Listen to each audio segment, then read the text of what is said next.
toda la vida hemos querido inconscientemente saber que hay algo ahí que nos atrae de volver al cuerpo un poquito y a la vez hay este miedo que de poder o no poder tocar, al final se acaba perdiendo, ¿no?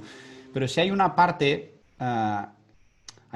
un poco más consciente que a mí me sigue preocupando, de las cuatro patas, que eso el libro lo escribe y hay muchos métodos de violín que hablan sobre el tema de apoyar el violín en la clavícula, bueno, todo esto que se parece muy obvio, pero bueno, está ahí.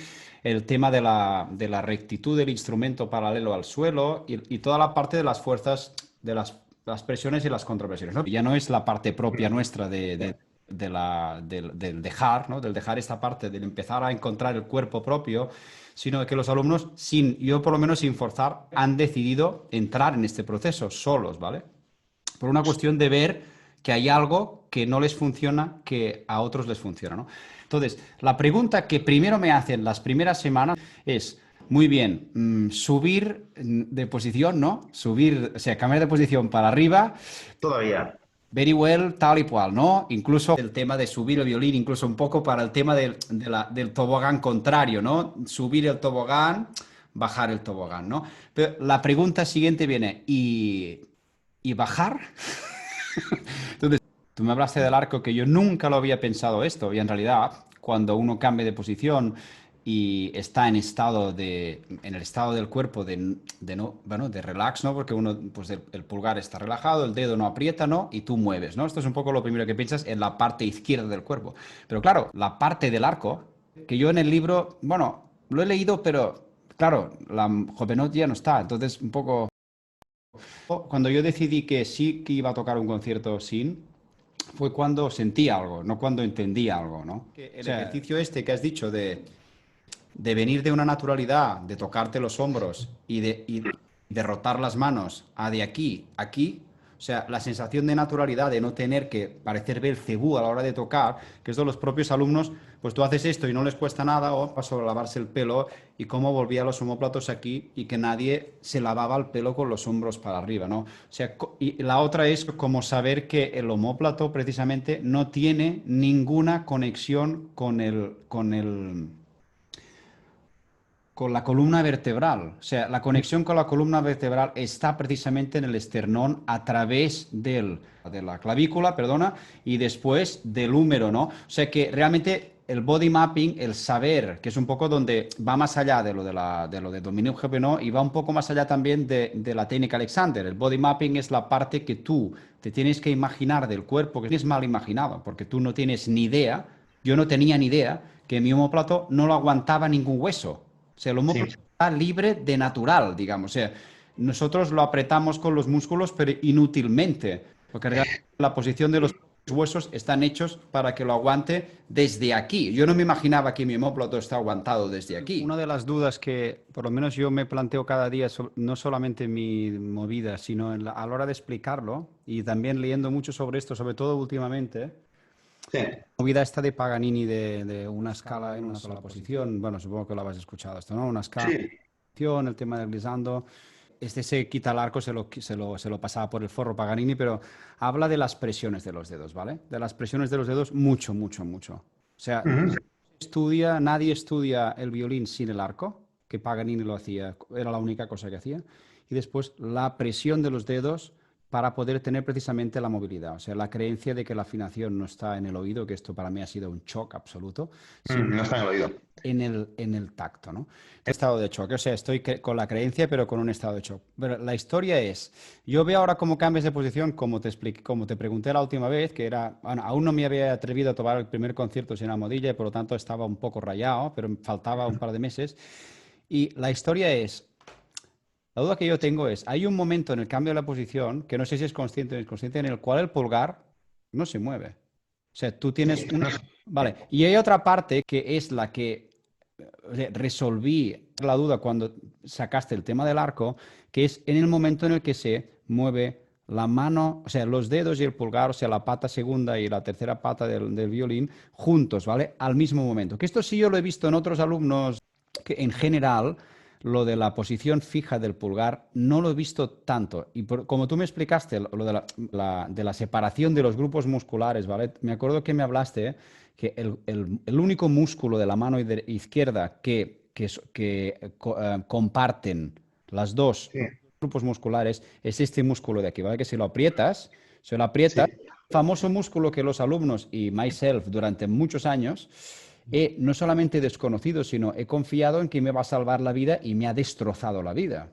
Este músculo, este ujú, músculo es el que en realidad me tensaba toda la mano entera, o sea, la sensación de que no dominaba precisamente la presión o la compresión. Y la manera de pensar el cambio de posición con toda la mano justa, que es lo que has hecho al final, sí, has hecho hasta lo que sería, ¿no? Hasta lo que sí, es quinta posición, de la sí, quinta posición para abajo, has sí, hecho toda la mano, ¿no? El pulgar seguía haciendo no presión, cero presión, sostener el instrumento, ¿no? Los dedos, entre comillas, tú no hablaste mucho de la presión, pero supongo que sí, mucho sí.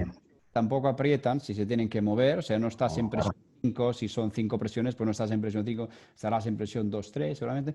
Y después era el arco el que a mí ¡pum!, me hizo el clic, que era el que ayudaba a esa parte de, o sea, la parte de en contra de la gravedad, no tuviese la responsabilidad absoluta de tener que hacer doble movimiento y sostenimiento. Puede ser que si el pulgar sostiene todo el rato el violín y es el responsable sí, ya de la época de Paganini, ¿no? De tocar sin la cabeza, ¿no? La cabeza no participa y por lo tanto, si no participa a la hora de cambiar de posición, la cabeza no podemos, digamos, no podemos confiar en ella más allá de ponerla allí para que no hacer así, ¿vale? Pero no de presión.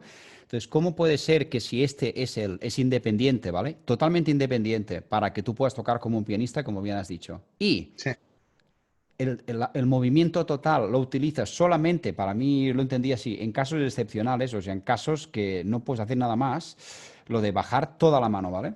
Lo de sí, bajar toda la mano en conjunto. ah, a mí se me cruzan un poco los cables cuando yo quiero hacer el doble. Yo intento no hacer este cambio, intento no sí, hacer, enseñarlo, sé que existe, pero intento no enseñarlo. Yo prefiero lo que es adelantar el pulgar todo lo que pueda mientras toco, ¿vale? Para ahorrar sí, centímetros de después poder volver al doble movimiento cuando esto es independiente, ¿vale? O sea, no sé si me claro, puedo explicar para mover la mano entera, no sí, solo de una parte, sin el arco, ¿vale? Pero me acuerdo que en el momento de, hostia, ¿cómo hago esto, no? De las cuatro patas, ¿vale? Yo lo veo por lo sí, menos, y si me equivoco me lo dices.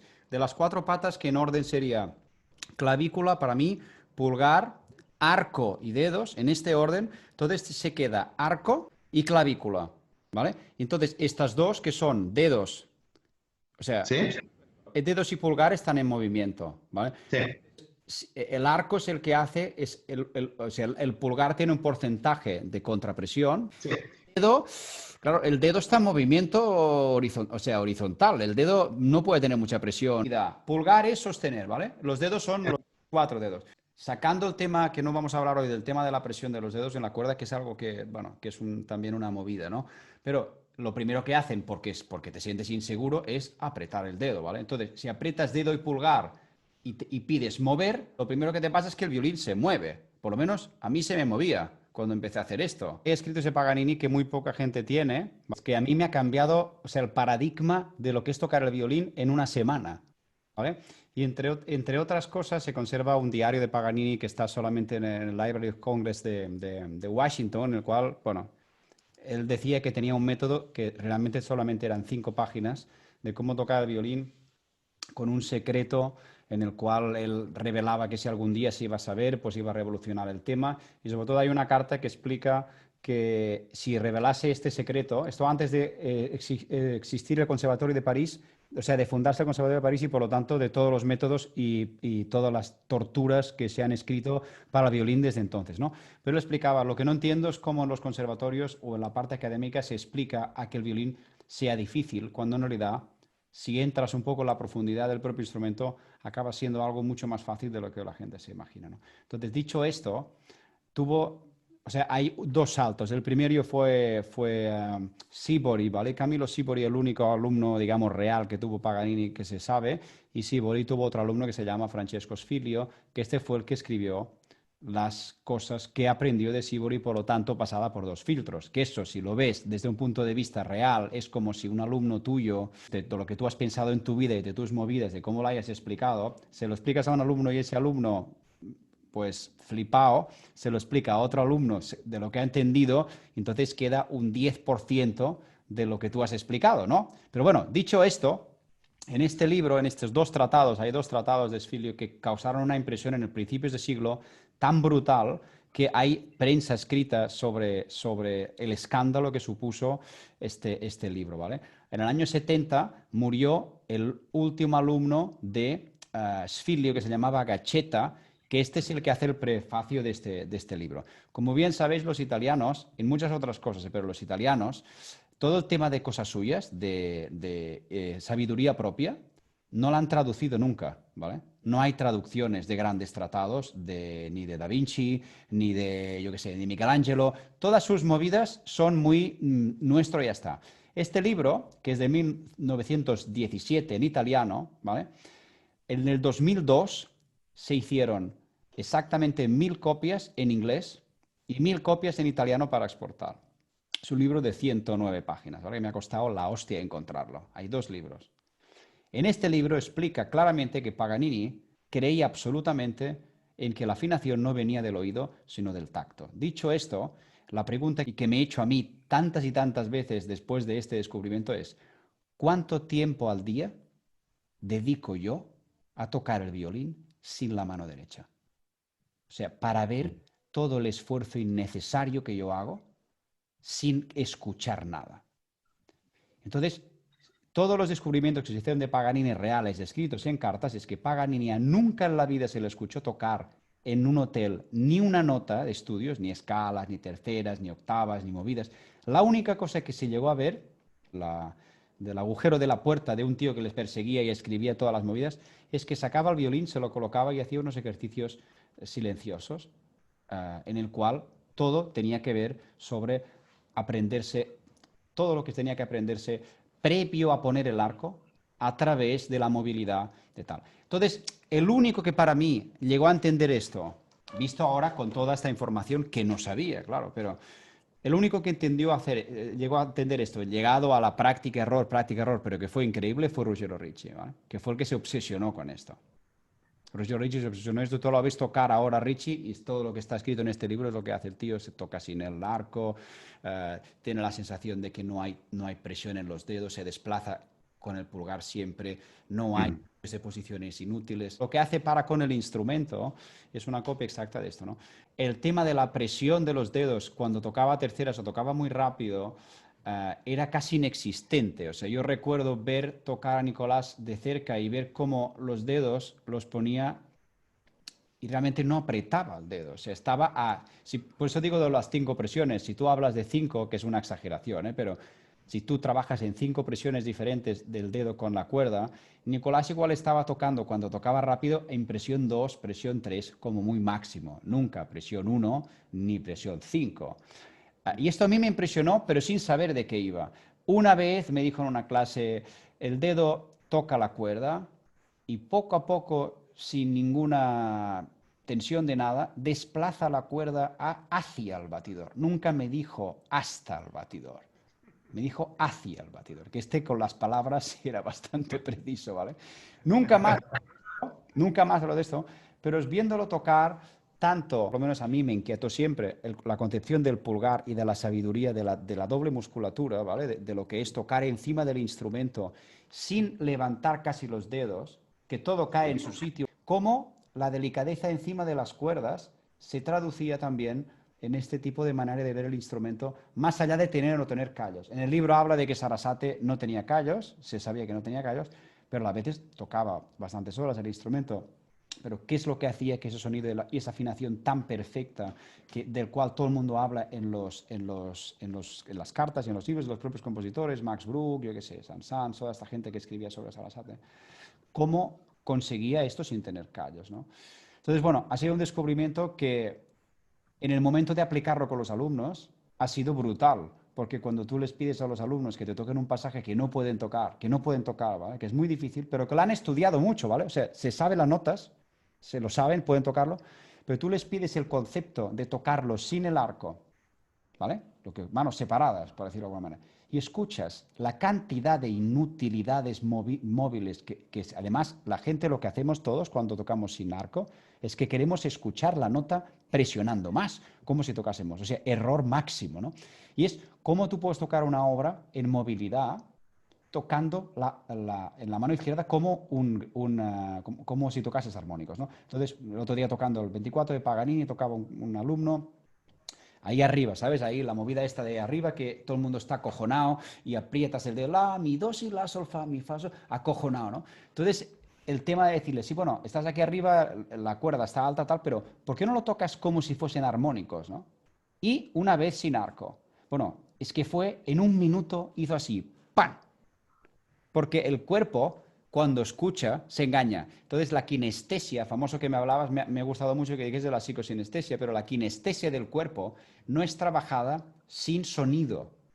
Y esto me inquietó. Pero me inquietó que lo hiciese Dios, o sea, Paganini, no un pepeto de Massachusetts. O sea, a mí me importa, o sea, Paganini, ¿sabes? O sea, ¿qué se sabe de Paganini? Que no estudiaba con el arco. Eso se sabe de Paganini. No que lo escribiese él, porque esos tratados, esos libros están cerrados en tal y cual. Y hay un tío, por cierto, en el Facebook que presume que los tiene estos secretos y me ha escrito como 7 o 8 veces para que haga los módulos. Me quiere enseñar a tocar el violín en 10 módulos de 20 minutos. Se llama Luis Arellano.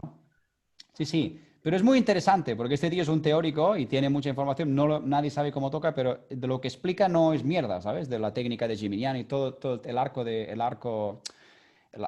de Gimignani, por qué del acorde de Gimignani, cómo estudiarlo, de dónde viene toda la técnica de la mano izquierda de esa época, cómo cambió en Spohr el tema de cambiar de tocar con barbada o no tocar con barbada, de eliminar la riqueza de la cabeza libre para tener la mano libre, ¿no? Que ahí esto donde nos ha rayado toda la técnica del siglo XX es la concepción de tener la mano libre pero sin que el pulgar trabaje, ¿no? Que es donde a mí se me abrió el punto de decir, hay algo aquí que no me cuadra, ¿no? Que no me cuadra de toda la técnica y de el sostener el instrumento con un andamio, ¿no?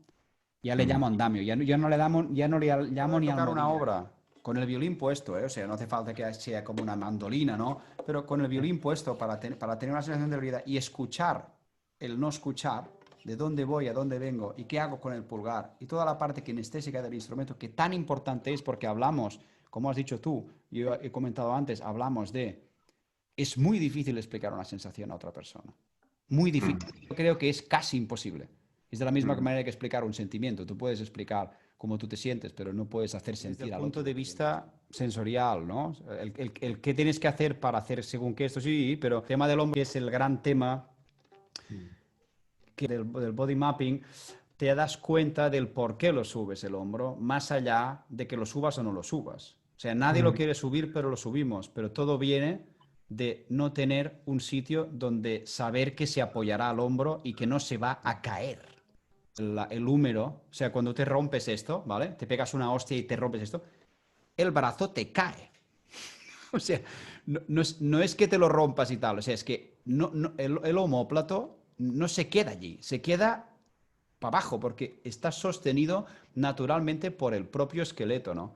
Entonces, lo del hombro no, la consciencia de que la musculatura es la que sube el hombro y que por lo tanto el hueso cambias la estructura de la única manera que tienes de sostener el instrumento, cuando tú subes el hombro, te queda, por pequeño que seas, cambias toda la estructura del collarbone, ¿no? De la clavícula.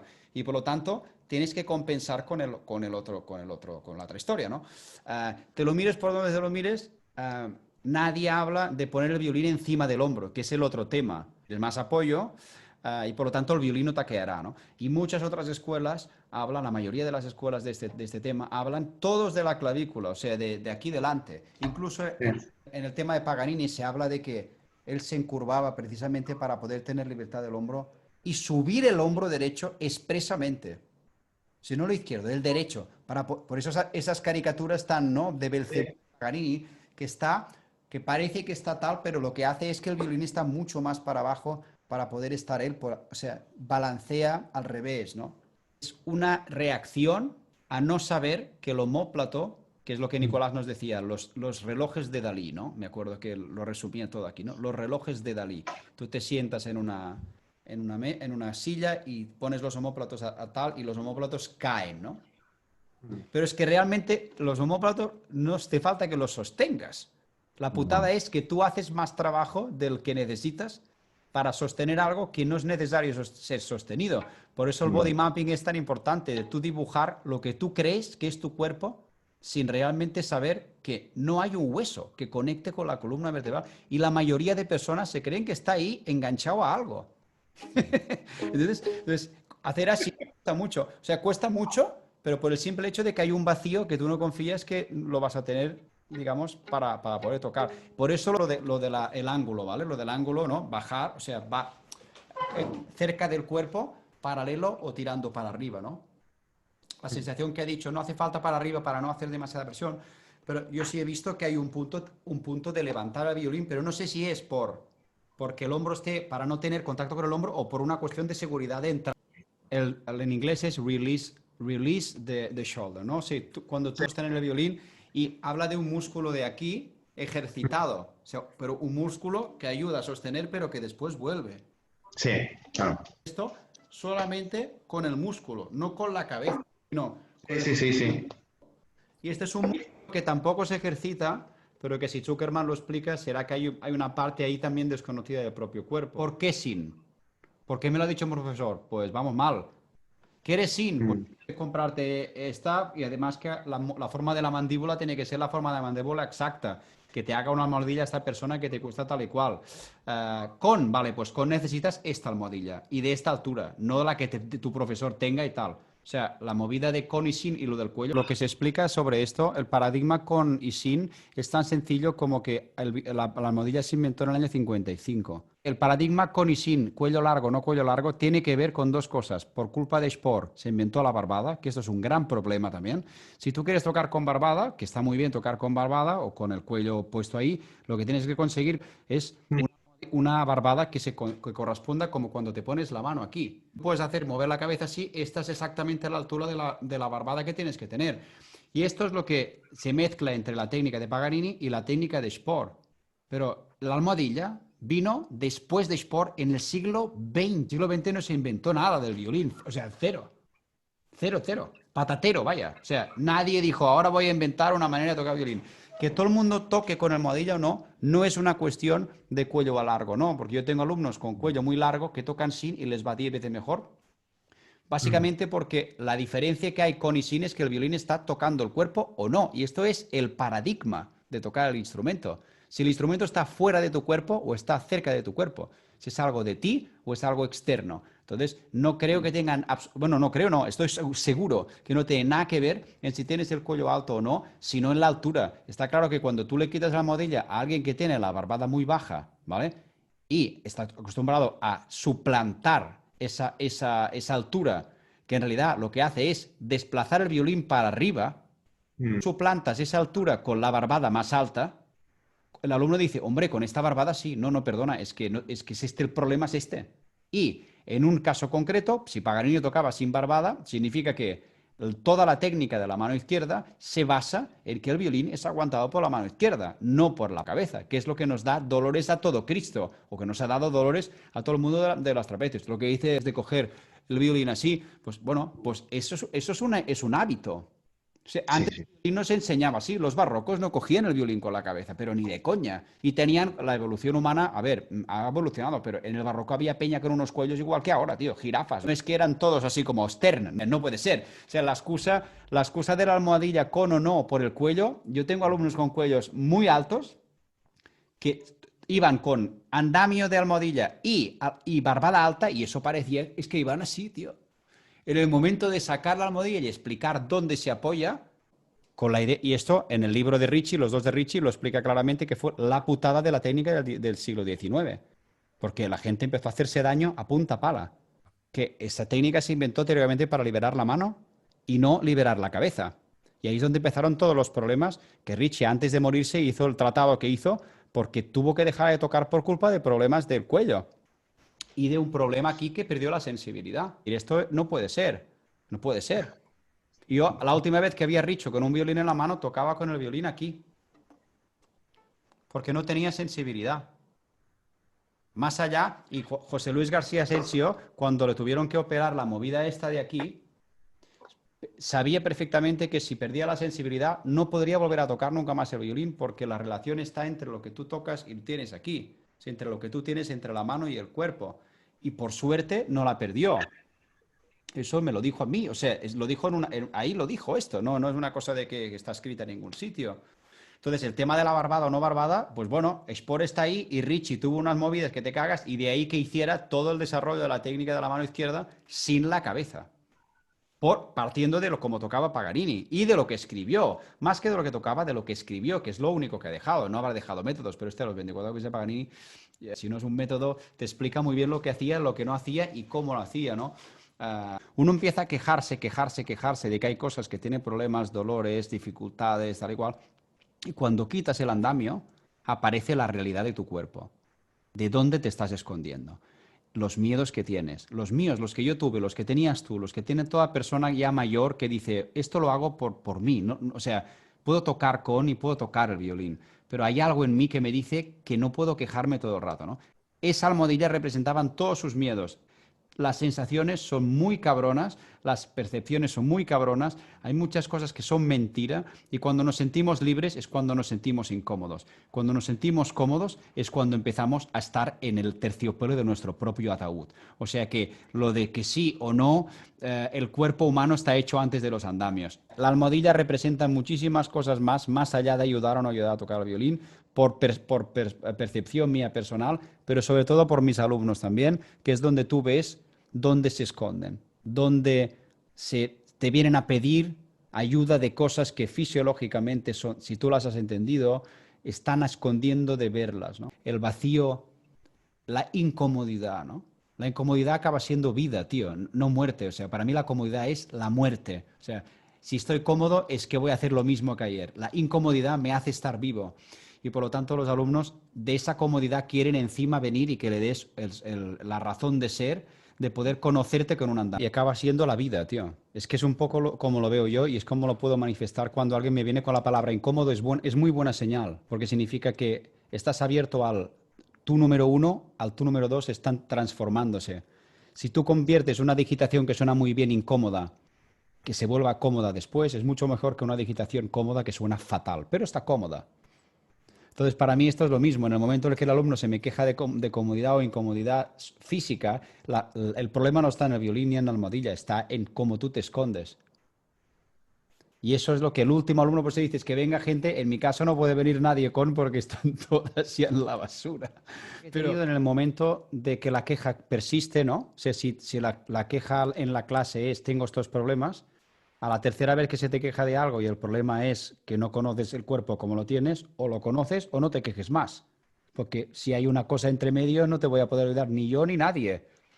El problema es conocer el cuerpo, después póntela. ¿Quieres ponértela? Primero tienes que conocer el cuerpo cómo funciona, no la propia almohadilla en sí misma. Pero cuando veo que es el miedo y que esa almohadilla, como yo lo pasé durante 6 meses, tenía la almohadilla en el estuche. Y primero empecé dejándola en el estuche, después dejándola en el hotel y finalmente dejándola ya en Mallorca, que si fuese imposible cogerla, digamos, por si acaso me cogía el chungo.